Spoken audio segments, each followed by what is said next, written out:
When we call Omega Speedmaster as a Moonwatch, most of us know that this watch was worn to the trip to Moon and not only returned safely but also played a major role in safe return of Apollo 13 crew. But was it just that one of the crew members happened to have the Omega strapped onto the wrist as a random rotation from their personal collection? Or was it more to Speedmaster being taken to the Moon? In 1964, NASA ascertained that any equipment to be taken on board that is not developed with specifications required could affect the safety of the mission. NASA started looking at reputed brands to officially test and certify our watch for space missions. Of all the renowned brands considered, the ones that were shortlisted for final selection were Rolex, Hamilton, Longines and Omega. The watches were put through a vigorous testing for performance under shocks, stress, temperature, pressure, oxygen, vibration and humidity.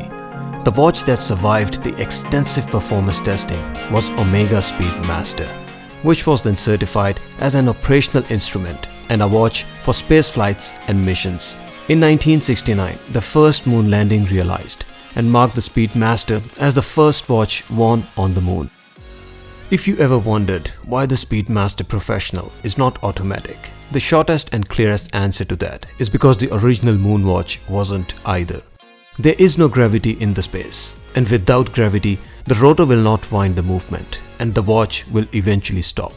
Hence the reason a manual wind movement was a necessity for the watch to be worn on the moon.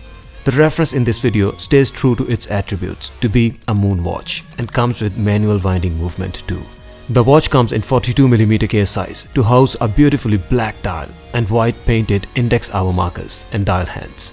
The dial is executed beautifully and has the matte and textured finish, and on top has the text printed in white to maintain the monotoned and original looks.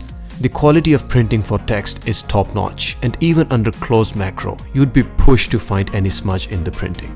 The subdials come in the same color and texture as the main dial, and even though they don't have any boundary or border to separate themselves from the main dial, they sink in to allow them to pop out of the main dial. The corners for where the subdials recess in are very sharply defined and executed, that result in separating the subdials even when there's no markings or painted borders. The hands for the dial are painted in white and have the same textured finish as the dial. The textured finish not only helps with keeping the dial elements subtle but also with absorbing the light to ensure that there is virtually no dial reflections. The black and white dial of Speedmaster resultantly offers one of the most legible dials on the market. The sapphire crystal on top also has internally applied AR coating to further enhance the dial legibility.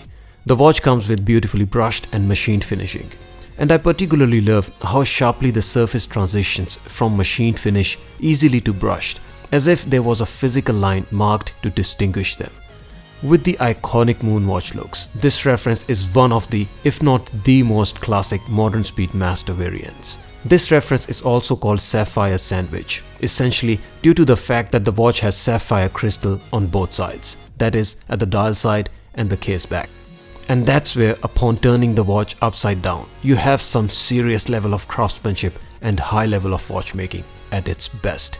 The caseback allows the view of beautiful movement caliber 1863, that is a manual winding movement. True to its design, another advantage of not having automatic movement is that there is naturally no rotor to block the view.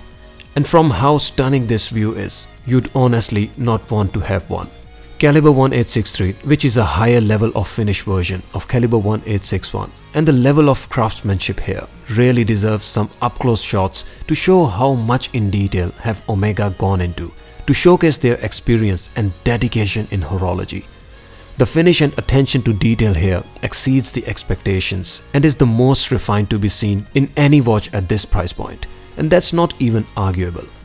The chronograph levers have that stunning graining to show intermittent vertical and horizontal lines between them. Every single bridge and lever on the movement has polished edges, and the beveling is practically mirror polished. All the screws come polished, and the movement features beautiful Côte Geneva stripes.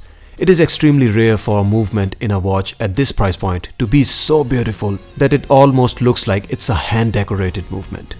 The movement is a beauty to look at, and you really need to have a look at the movement like this to appreciate little details and how artfully they are executed.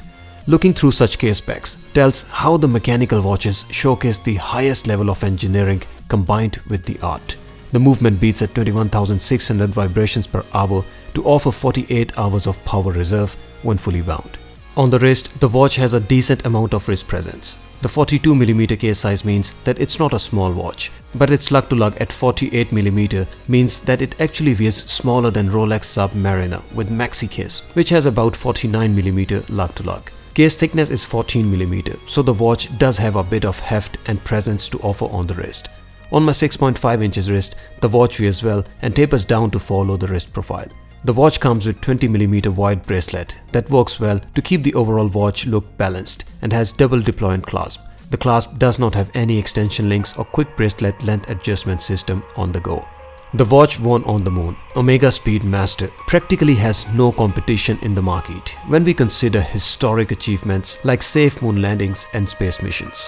But then when we start to look at further horological achievements, the beautiful yet understated dial, and then the absolutely stunning case spec with the view to showcase the best movement to be had in this price, the Speedmaster Sapphire Sandwich already starts to look like a bargain. If you have seen this movement in person, take my advice, view it with a loupe. And if you haven't, you really don't want to not experience one of the best horological views to be seen.